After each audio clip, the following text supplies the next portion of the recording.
الله وبركاته. الحمد لله الذي جعل الشمس والقمر بحسبان والنجم والشجر يسجدان وفضل زمانا على زمان ما فضله على مكان على مكان ونشهد أن لا إله إلا الله وحده لا شريك له ونشهد أن سيدنا وسندنا وحبيبنا وحبيب ربنا ومولانا محمدا عبده ورسوله الذي أرسله بالحق بشيرا ونذيرا وداعيا إلى الله بإذنه وسراجا منيرا فقد قال الله تبارك وتعالى في كلامه المجيد وفي فرقانه الحميد أعوذ بالله من الشيطان الرجيم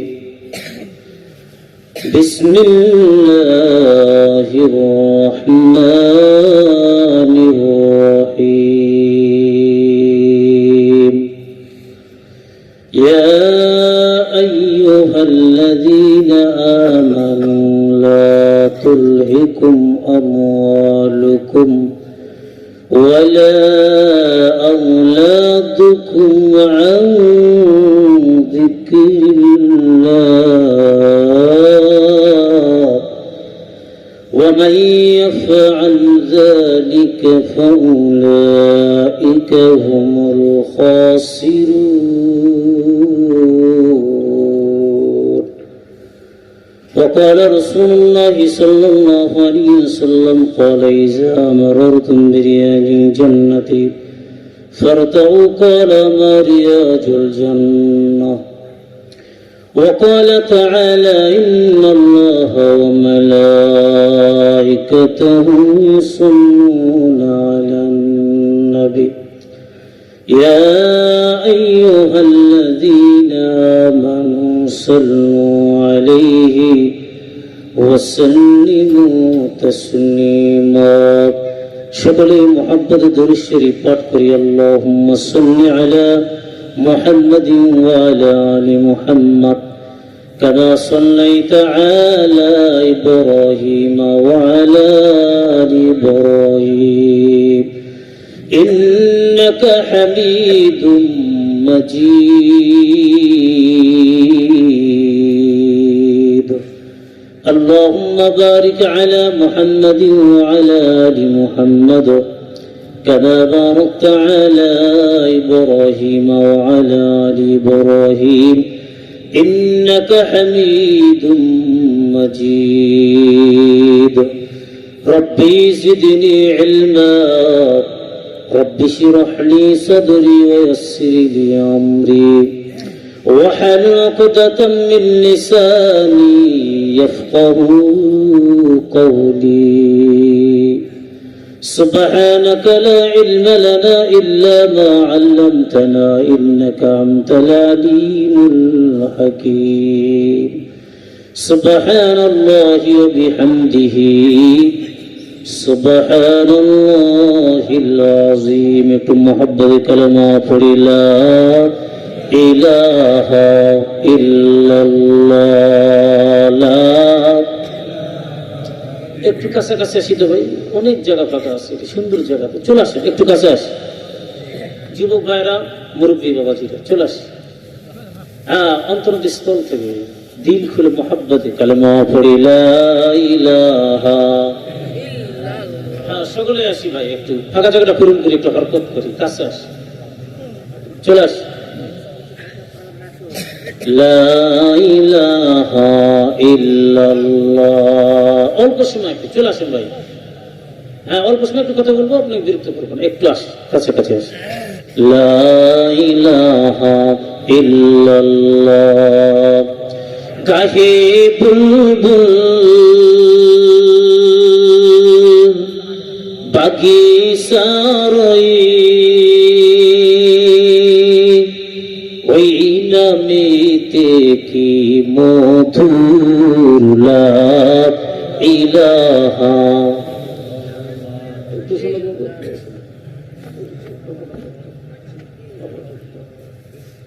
মোহব্বতে লা ইলাহা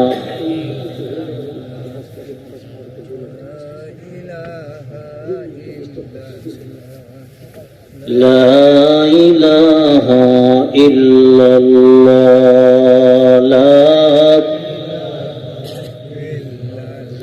মরণ কালে বুঝিতে পারবি নবীজির কালিমার কেমন গুণ। লা ইলাহা ইল্লাল্লাহু বলরে মুমিনগণ। লা ইলাহা, সকলে মহব্বতে পড়ি লা ইলাহা। আল্লাহ আল্লাহ আল্লাহ আল্লাহ আল্লাহ আল্লাহ আল্লাহ আল্লাহ আল্লাহ আল্লাহ আল্লাহ আল্লাহ আল্লাহ আল্লাহ আল্লাহ আল্লাহ আল্লাহ আল্লাহ আল্লাহ।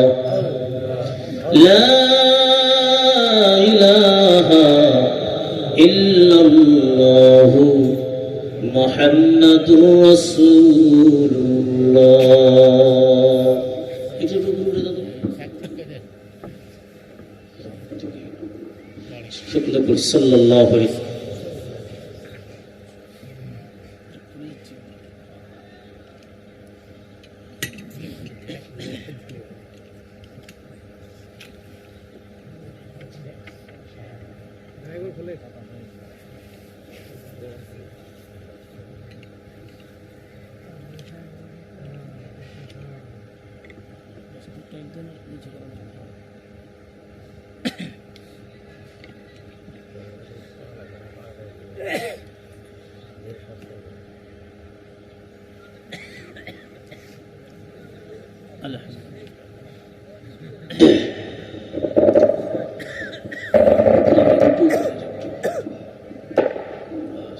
আলহামদুলিল্লাহ।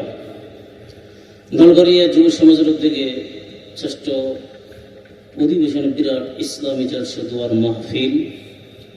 উক্ত মাহফিলে সভাপতি জনাব আলহাস মোহাম্মদ ফজলুল হক প্রামাণিক, চেয়ারম্যান উপজেলা পরিষদ তুপসাসিয়া বগুড়া।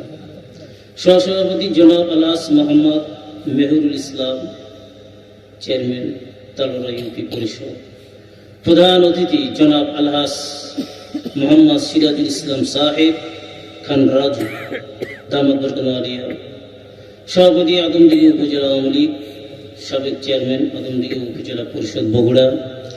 আরো বিশেষ অতিথিবৃন্দ, মঞ্চে উপবিষ্ট হযরতুল উলামায়ে কেরাম, দূর দূরান্ত থেকে কত দিনদার মুত্তাকিন পরহেজগার মুরব্বী বাবাজিরা, বন্ধু সমতুল্য যুবক ভাইরা, পদ্মনিশীল মা বোনেরা, লাখ কোটি শুকরিয়া। সর্বপ্রথম সে মহান আল্লাহ রাব্বুল আলামিন তাবারক ওয়া তাআলা জাল্লে শানুহু দরবারে, যিনি আমাদেরকে অসংখ্য মানুষের কাছ থেকে যাচাই করে বাছাই করে ছাঁটাই করে রহমতি সামিয়ানার নিচে জান্নাতের বাগানের ভিতরে আসা এবং বসার কিছু কথা শোনার তৌফিক দান করেছেন।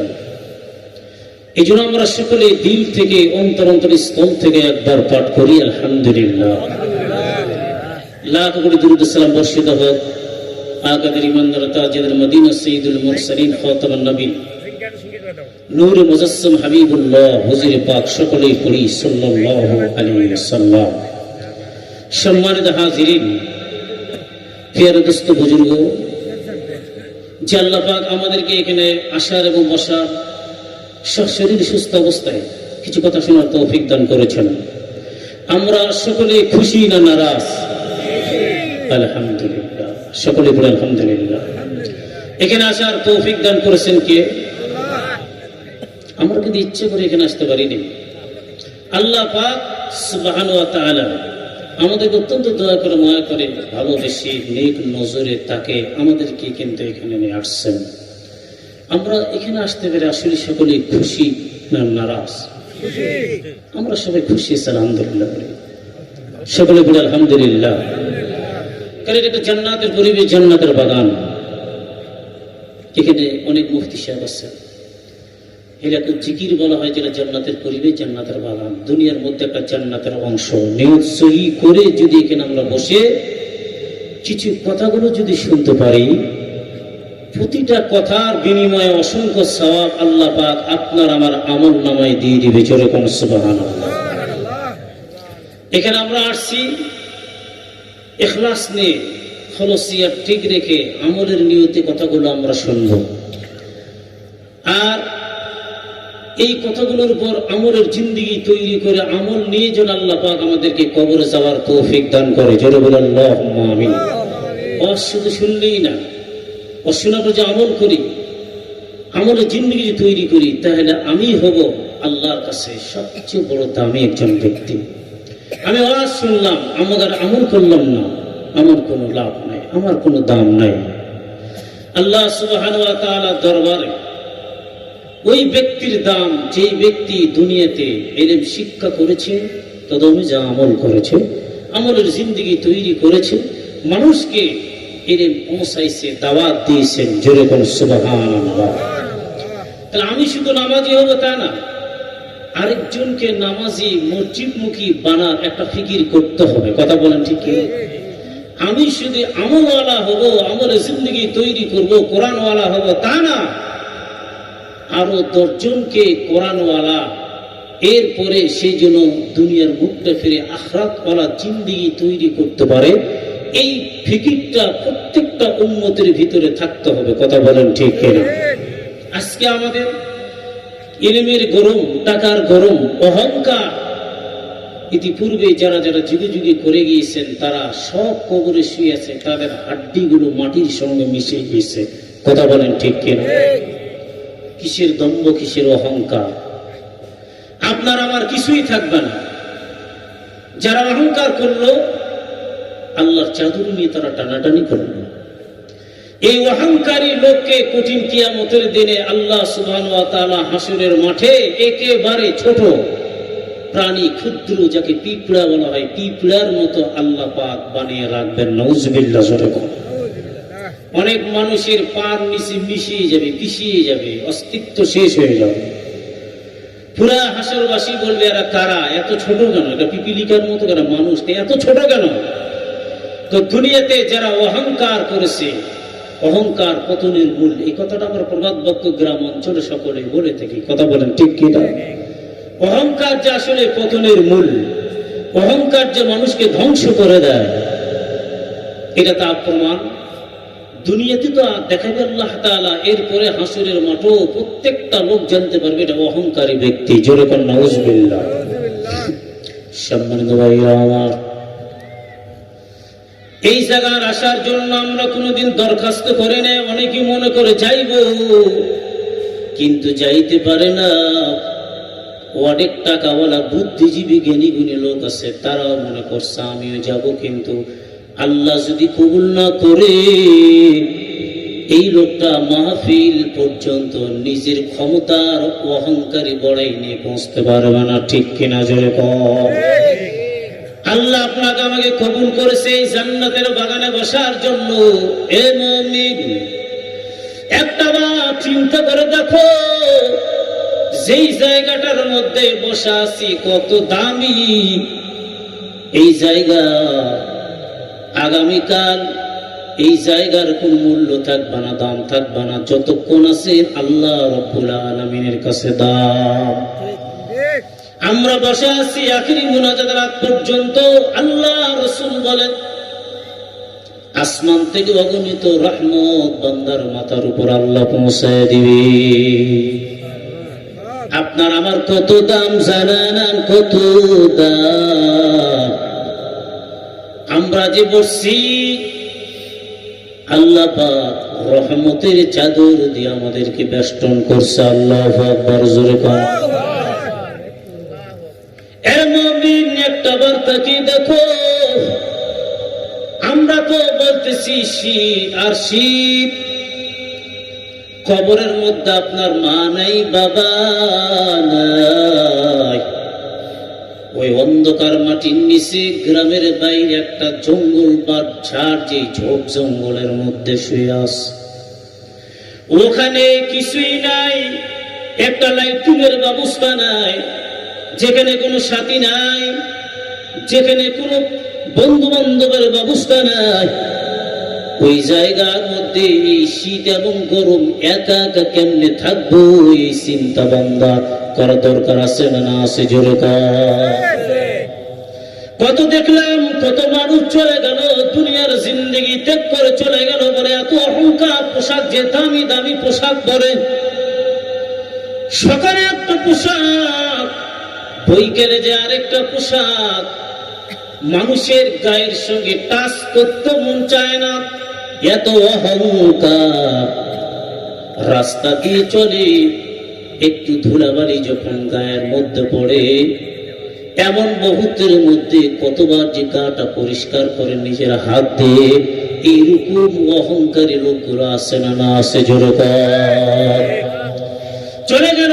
কত বড় টাকাওয়ালা নমরুদ, ফিরআউন, হামান, উবাই ইবনে খালফ, কাফের, বেঈমান, কত নাস্তিক এই দুনিয়ার জমিন ত্যাগ করে চলে গেল। হাজার হাজার বছর মাটির সঙ্গে হাড্ডিগুলো মিশে গিয়েছে, তাদের কবরের কোনো অস্তিত্ব নাই। তাদের সেবক যারা সেবা করত, তাদের ডানে থাকতো হাজার হাজার সৈন্য সামন্ত, বামে থাকতো, পিছনে থাকতো, সামনে থাকতো, এতগুলো সিকিউরিটি গার্ড। কিন্তু যখন আল্লাহর বান্দা কবরে যায়, ওই জায়গার মধ্যে তার কোন সিকিউরিটি গার্ড নাই। বান্দার একটাই সিকিউরিটি গার্ড হলো আমার আমলের জিন্দেগি, যেরকম সুবহানাল্লাহ। আপনার আমার আমল ভালো, মাথার মধ্যে যে দাঁড়িয়ে যাবে আগুন এবং সাপ আসবে, বলে না না না, মাথা উপরে সাইড দিয়ে আমরা আসতে দিব না। এরপরে ডানে আসবে, বলে না। আল্লাহর গোলাম আমলের জিন্দেগি তৈরি করছে, চতুর্দিক প্রোডাকশন দিয়ে তারা ঘিরা রাখবে। আসবে না কোন আগুন, আসবে না কোন সাপ, আসবে না কোন পোকা মাকড়, কীট পতঙ্গ। আপনার আমার আমল, এই আমলের জিন্দেগিটা চতুর্দিক কবর। আপনি বলবেন 3.5 হাত চতুর্দিক ছোট্ট একটা জায়গায়, কবরের মধ্যে কি আল্লাহ পাক কতগুলো নিয়ামত দেবে। আমল যদি ভালো হয়, ওই কবরখানা 3.5 হাত আপনার আমার জন্য থাকবে না। এই কবরখানা আমার মালিক বানায় দিবি এই দুনিয়ার সমতুল্য, জোরে কোন সুবহানাল্লাহ। বান্দার চোখ যাইবে, দেখতে পারবে ফুলের বাগান। বান্দার চোখ ডানে যাবে, দেখবে কত ফলের বাগান। বান্দার চোখ যাবে বাম দিকে, দেখবে কত নাচ নিয়ামত। আল্লাহ নিয়ামত দিয়ে আল্লাহ ভরপুর করে দিয়েছে। আল্লাহ বলবে, বান্দা এই কবরের মধ্যে তুই থাকবি। বান্দা এই কবরের মধ্যে জান্নাতের আলো, জান্নাতের বিছানাগুলো আমি আল্লাহ বিছিয়ে দিয়েছি। সুবহানাল্লাহ, যেরকম। তাহলে আমল জিন্দেগি তৈরি করে যদি আমরা কবরে যাই, তাহলে আপনার আমার এই কবরটা ছোট থাকবে, কবর হবে বিশাল বড়। আল্লাহু আকবার, জোরে। কি সাউন্ডের সমস্যা ছিল? মাইকটা ঘুরিয়ে দিবি, চাপ পড়ছে। দেখো তো এদিকে জানে কোনো সমস্যা না, সেটা তুমি করে দাও। হ্যাঁ, ঠিক আছে, কোনো সমস্যা বলবেন। আমার কথা আপনারা বুঝতেছেন তো? আলহামদুলিল্লাহ, মাশাআল্লাহ। পাশাপাশি জেলা তো বুঝবেন, আলহামদুলিল্লাহ। আমি অল্প একটু কথা বলবো, যাতে করে আমাদের বাকি যেগুলো ফরজ ইবাদত, এগুলো কোনো ত্রুটি না হয়। কথা বলেন ঠিক কি? এগুলো কি ওয়াস, এগুলো মুস্তাহাব, এগুলো নফল ইবাদত, এগুলো নিজের বক্তা শ্রোতা ম্যানেজিং কমিটি যদি ব্যস্ত থাকে, ফজরের নামাজের যদি কোনো গুরুত্ব না থাকে, এমন আল্লাহর বান্দা তাহাজ্জুদ গুজারে আছে, তার যদি কোনো সমস্যা হয়, এই দায়ভারগুলো নিতে হবে ম্যানেজিং কমিটি এবং বক্তাকে। কথা বলেন ঠিক কিনা?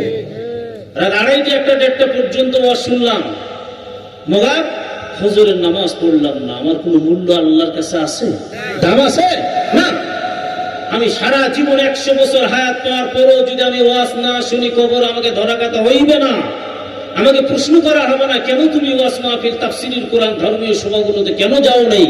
কিন্তু যদি আপনি ফরজ নামাজ এক ওয়াক্ত ছাড়িয়ে দেন, 80 হোক বা 1000 বছর আপনাকে জাহান্নামের আগুনে জ্বলতে হবে। কথা বলেন ঠিক কিনা? তাহলে এদিকে আমরা লক্ষ্য রাখি না কেন? এদিকে আমাদের খেয়াল রাখতে হবে, তৎপরতা থাকতে হবে, যাতে করে আপনার আমার নামাজ কোনো কারণে যেন মিস্টেক না হয়। আল্লাহ যেন জামাতের সহিত তাকবীরের সহিত নামাজ আদায় করার তৌফিক দান করে। জোরে বলে আল্লাহুম্মা আমিন। এখন বক্তা বেশি, শ্রোতা কম, ডাক্তার বেশি, রোগী কম, মসজিদ বেশি, মুসল্লি কম। মসজিদ হচ্ছে পাতা, মুসল্লি গুলো হয়ে যাচ্ছে কাঁচা। কথা কোন ঠিক? কি মজা, কি মার্বেল পাথর, কি উন্নত মানের দামি দামি পাথর দিয়ে তৈরি করে মসজিদ, কি চাকচিক্য, কি ডিজাইন, কি কারুকার্য। কিন্তু এইরকম যে ডিজাইন, নকশা, কারুকার্য, চাকচিক্য আপনার ইমানের ভিতরে তৈরি করতে হবে। কথা বলেন ঠিক নাই তো? তাহলে আপনার আমার এই শীত তো আরো আল্লাহর গোলাম, আপনার আমার চাইতে ছোট বড় বয়োজ্যেষ্ঠগত মুরব্বী আছে, তারা তো যে ফজরের নামাজ পড়ে, উনিও মানুষ আমিও মানুষ, তারা যদি পড়তে পারে আপনি আমি কেন পারবো না? কথা বলেন ঠিক কিনা? এইরকম একটা প্রতিযোগিতা, একটা নিয়ত করতে হবে। আমি তো মনে করি এই বাংলার জমিনে যতগুলো প্রোগ্রাম গুলো হচ্ছে, তাফসীর মাহফিল থেকে নিয়ে প্রাইভেট মাহফিল কিছু আছে, মানে একটা মানে যে 4 ভাই পারিবারিক একটা মাহফিল থেকে বলা হয়, আছে না? অনেক জায়গা আছে না? এই মাহফিল থেকে নিয়ে প্রতি রাতের জন্য অসংখ্য মাহফিল বাংলার জমিনে হচ্ছে। আমি ছোট্ট একটা কেনে চিন্তা করে দেখলাম যে আল্লাহ, এই বাংলার জমিনে যত তাফসীর মাহফিল, যত ইশারের সওয়াব দোয়ার মাহফিল, ধর্মীয় সভা, প্রতি মাহফিল প্রতি যদি একটা করে লোক মসজিদমুখী নামাজি ইমানদার হয়ে যায়, প্রতিটা গ্রামে মসজিদে মুসল্লিকে জায়গা দেওয়া যাবে না, এত মুসল্লি ব্যাপকভাবে বাড়া শুরু করবে। কথা বলেন ঠিক? মাহফিল প্রতি একটা যদি আল্লাহ ওয়ালা হয়ে যায়। কিন্তু আমরা ওয়াজ শুনি, মগার আমল আমরা করি না। কথা বলেন ঠিক কিনা? আমরা ওয়াজ শুনি, কিন্তু ওদের যে একটা মর্যাদা সেটা আমরা বুঝি না। এ মজা এখন শুনতেছি সকালবেলা, বলে কি যে বললো হুজুর, ভালো লাগলো তাই শুনলাম, কিন্তু অ্যাকসেপ্ট করতে হবে, দিলে এটা না।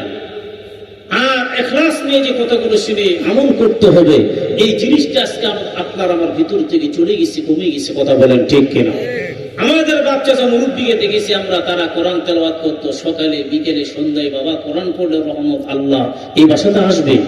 সময় পেলে তসবিহ, একটু জমিতে গেলে তসবিহ হাতের মধ্যে থাকতো। আর এখন 24 ঘন্টা খাওয়া দাওয়া, চলা ফেরা, লেখা পড়া থেকে নিয়ে 24 ঘন্টায় অ্যান্ড্রয়েড ফোন পকেটে আসি। কথা কোন ঠিক?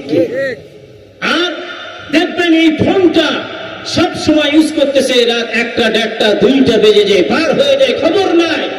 এই লম্বা একটা সময়ের ভিতরে যদি আল্লাহর বান্দা যদি নামাজ পড়তো, তাহাজ্জুদ পড়তো, আল্লাহকে ডাকতো, তাসবিহ তাহলিল করতো, এই দুনিয়াতে এবং আখিরাতে আল্লাহ তাআলা তাকে দামি বানায় দিত। জোরে কোন সুবহানাল্লাহ, আরেকবার জোরে কোন সুবহানাল্লাহ।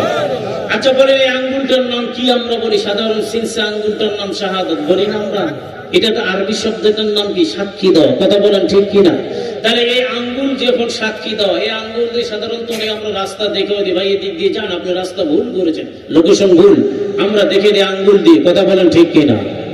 তার 1 নাম্বার শাহাদাতুন মানে সাক্ষী দেওয়া।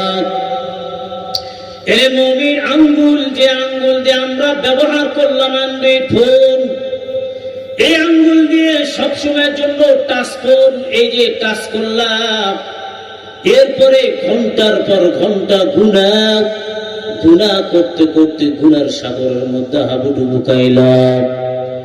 কঠিন কিয়ামতের দিন আমার মাথার চাঁদি থেকে পা তার পর্যন্ত গুনাহ থেকে আমার পুরা দেহটা, শরীরটা ভরপুর হয়ে যায়। আমার সিকিউরিটি একটা, আমার সাক্ষীর জন্য একটা আঙ্গুল যথেষ্ট। রে মুমিন, এই আঙ্গুল যদি কঠিন কিয়ামতের দিনে বলে, আল্লাহ আপনার বান্দাকে বানাইছেন, আঙ্গুল দিয়েছেন, কত বড় নিয়ামত, এই আঙ্গুল দিয়ে বান্দা কোরআন না পড়ে তা সারাটা রাত টাচফোন সে ব্যবহার করেছে। এই আঙ্গুল দিয়ে তো আসলে সৎ কাজ করে নাই, ভালো কাজ তো করে না। সাক্ষী যদি এই জিনিসটা আপনার আমার গায়ে বিপক্ষে যদি দেয়, এই একটা আঙ্গুলের সাক্ষীর জন্য কারণে আপনার আমার হতে পারে আল্লাহর জাহান্নাম। জোরে কোন নাউযুবিল্লাহ। আল্লাহর কাছে দোয়া করে, আল্লাহ জাহান্নামের আগুন হাজার হাজার বছর ধরে জ্বলছে এবং তাপ দেওয়া হয়েছে, যে আগুন আমরা সহ্য করতে পারবো না। ওরে মালিক, কঠিন কিয়ামতের দিনে জাহান্নামের আগুন থেকে তুমি আমাদের বাঁচায় দাও। জোরে কোন আল্লাহুম্মা আমিন। আরেকবার জোরে কোন আল্লাহুম্মা আমিন। আল্লাহর কাছে পানা চাইতে হবে, এটা তো কোনো দোষ নেই, চাইতে হবে। কথা বলেন ঠিক কিনা? জাহান্নাম থেকে মুক্তি, জান্নাত। আল্লাহ তুমি আমাদের উপর খুশি হয়ে যাও। আল্লাহ খুশি হয়ে জান্নাত দিতে পারে, আল্লাহ খুশি হয়ে জান্নাত চাইতে আরো ভালো কিছু দিতে পারে। কথা বলেন ঠিক কিনা? আমি যে আয়াতটা পড়ছি, ইয়া আইয়ুহাল্লাযীনা আমানু লা তুলহিকুম আমওয়ালুকুম ওয়ালা আওলাদুকুম আন যিকরিল্লাহ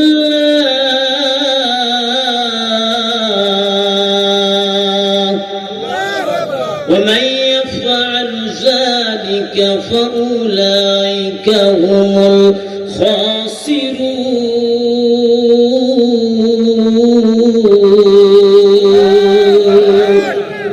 কি বলে আল্লাহ?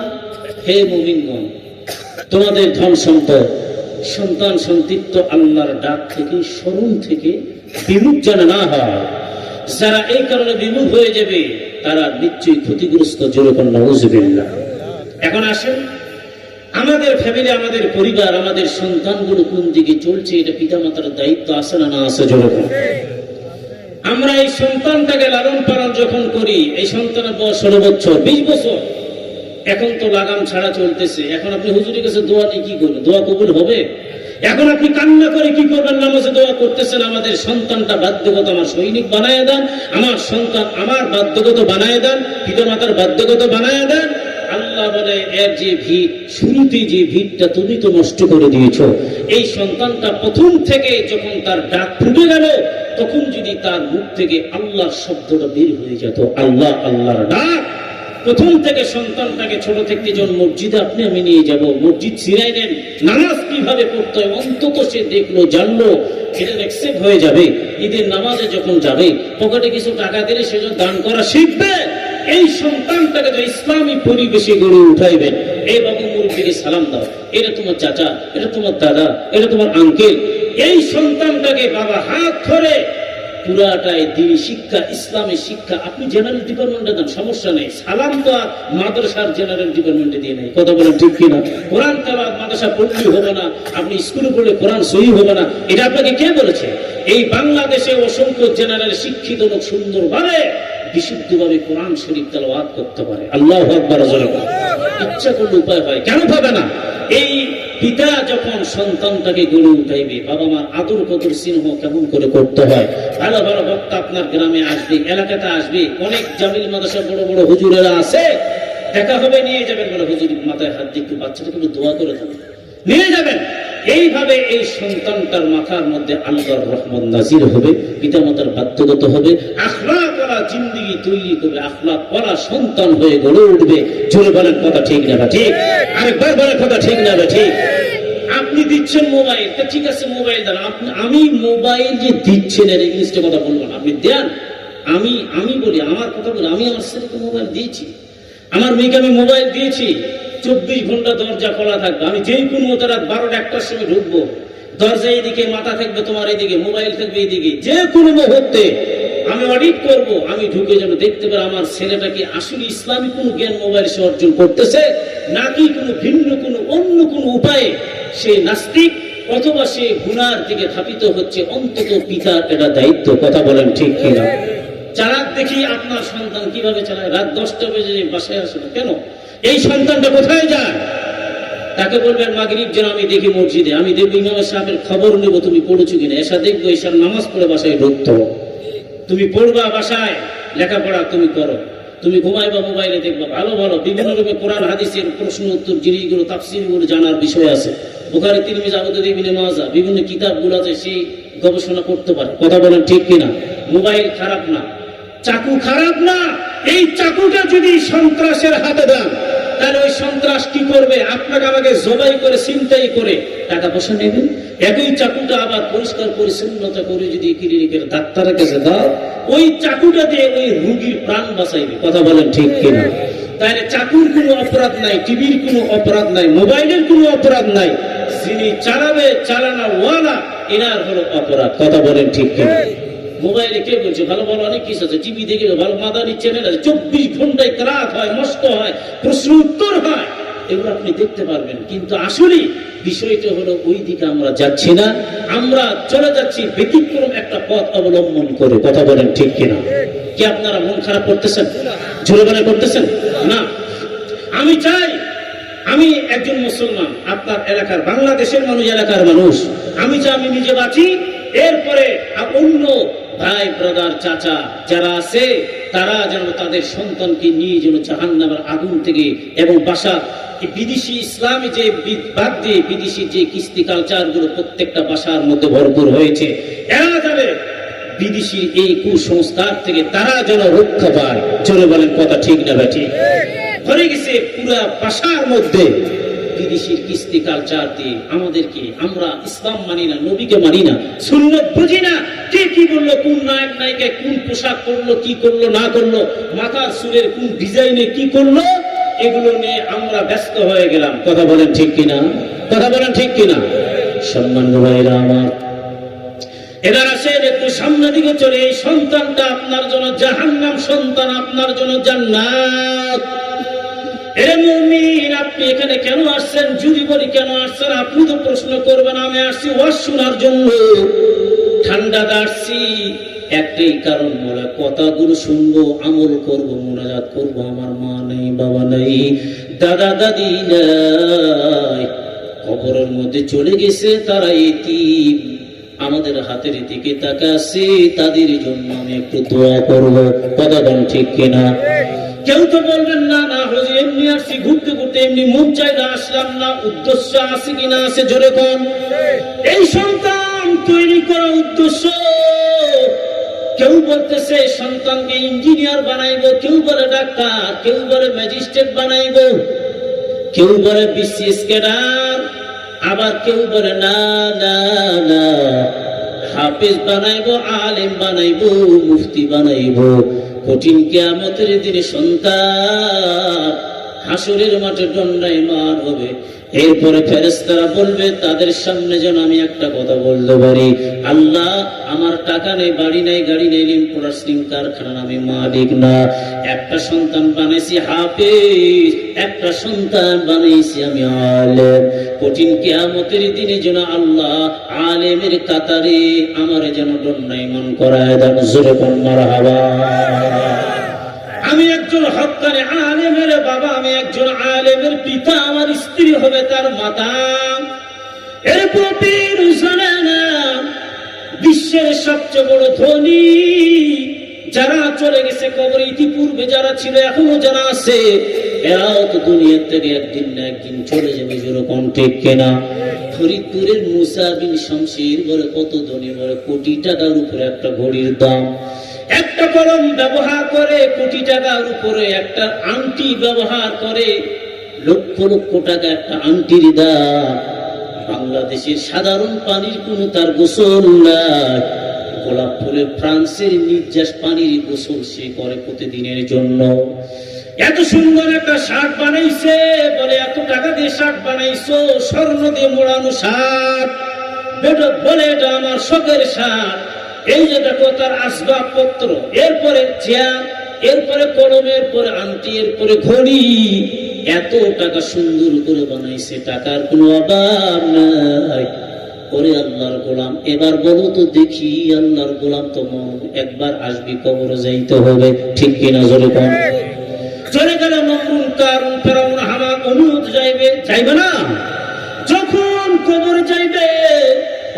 যদি ওনার ছেলে মেয়ে আত্মীয় স্বজনকে ডাক দিয়ে বলে টাকার অভাব নাই, স্বর্ণের কোনো অভাব নাই, আমার কবরটা পুরা স্বর্ণ দিয়ে মোড়াই করে বাধাই করে দাও, দিবি নাকি সন্তান? যদিও দেয় তাহলে স্বর্ণের কারণে, চাকচিক্যর কারণে কি মুনকার নাকি তার কাছে আসবে না।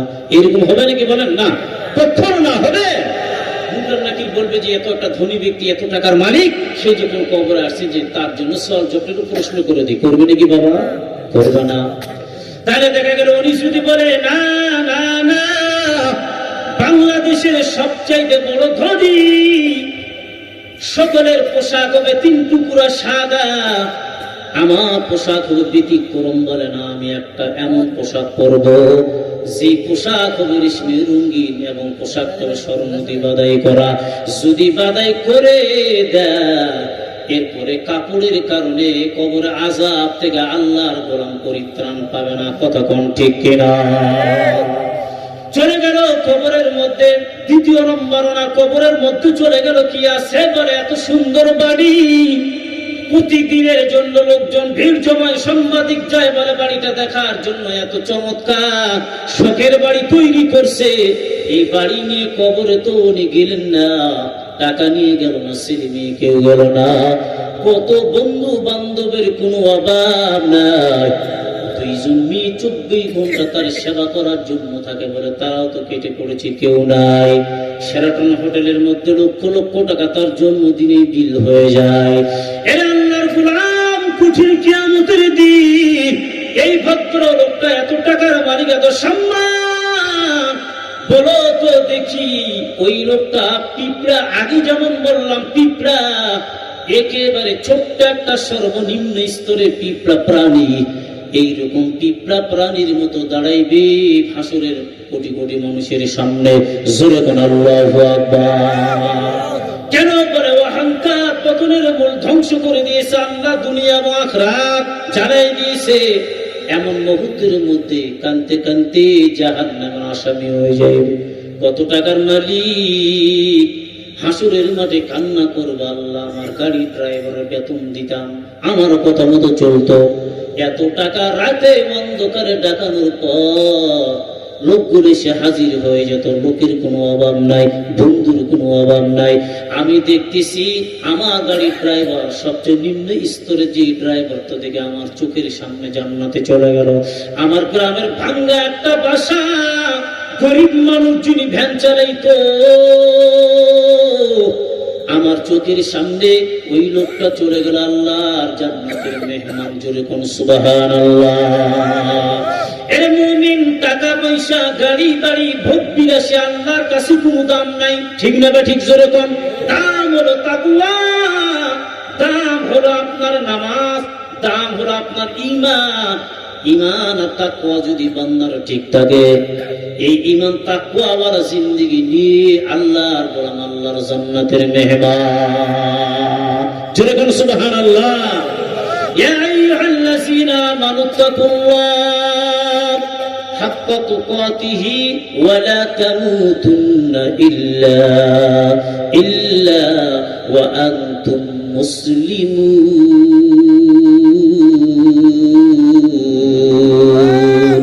মুসলমান হুয়া তগরদান নেহাদান নানে খত বদস্তি খোজদাদান। আল্লাহু আকবার। জোরে বলেন। তাহলে মুসলমান বলে দাবি করলে হবে না, ইমানদার হওয়া লাগবে। কথা বলেন ঠিক কিনা? ইমানদার বলে দাবি করলে হবে না, পাক্কা ইমানদার, প্রকৃত ইমানদার হওয়া লাগবে। কথা বলেন ঠিক কিনা? এই কথাটা আমার নয়, আমি যে নিয়ে বেনিয়ে কথা বলতেছি না। এবার আসেন, তার ইমানদার কাকে বলা হয়? আপনার আমার সন্তানগুলোকে কিভাবে তৈরি করবেন, কথাটা মনে আসছে আপনার? আপনার আমার বাসার মধ্যে ধর ধর করে অশান্তির আগুন জ্বলতেছে, কারণটা কি?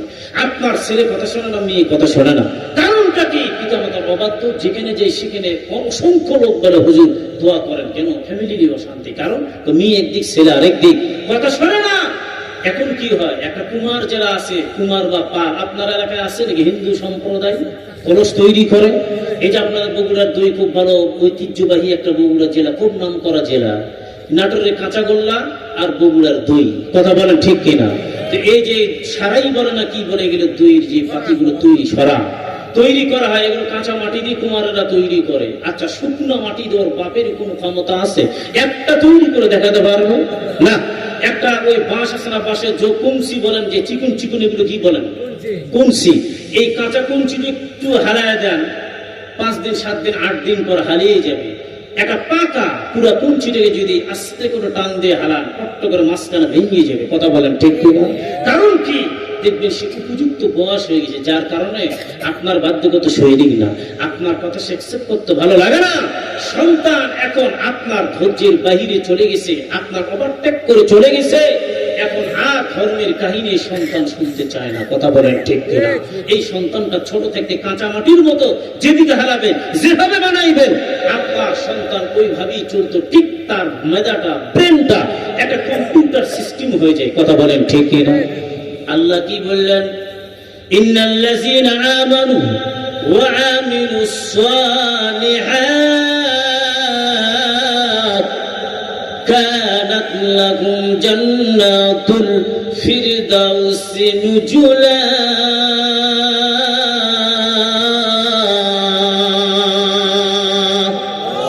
আল্লাহু আকবার জোরে বলুন। কারণ যতক্ষণ পর্যন্ত বান্দা আল্লাহু আকবার বলবে, আল্লাহ বলে আমি এত খুশি হই। আল্লাহ যে এত খুশি হন, বলে বান্দা তুমি যখন আমাকে আল্লাহু আকবার বলে, আল্লাহ সবচেয়ে বড়। তাম বিশ্বের যতগুলো দেশ আছে, সমস্ত দেশগুলো, অর্থাৎ তাম রাজত্ব, তাম বিশ্ব, একজন মানুষ যদি প্রেসিডেন্ট হয়ে যায়, তাম বিশ্বের একটাই প্রেসিডেন্ট, ওই লোকটা যেত খুশি হবে। আল্লাহ বলে বান্দা তুমি যখন একবার আল্লাহু আকবার বলো, তার থেকে কোটি কোটি গুণ খুশি আমি আল্লাহ হই। জোরে কোন সুবহানাল্লাহ।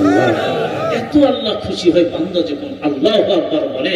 আমাকে আল্লাহ বললো, সে বান্দা আমাকে বড়ত্ব একটা প্রমাণ করে দেবে। আল্লাহু আকবার জোরে বল।